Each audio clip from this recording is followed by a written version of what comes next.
ഹരേ കൃഷ്ണ കൃഷ്ണ കൃഷ്ണ മുകുന്ദ ജനാർദ്ദന കൃഷ്ണ ഗോവിന്ദ നാരായണ ഹരേ.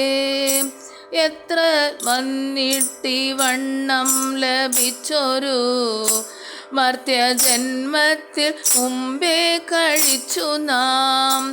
എത്രയും പണിപ്പെട്ടിതു മാതാവിൻ ഗർഭപാത്രത്തിൽ വീണു തെറിഞ്ഞാലും 10 മാസം വയറ്റിൽ കഴിഞ്ഞുപോയി.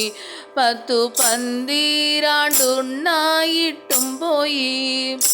തന്നെത്താനഭിമാനിച്ചു പിന്നിടം തന്നെ താനറിയാതെ കഴിയുന്നു. കൃഷ്ണ കൃഷ്ണ മുകുന്ദ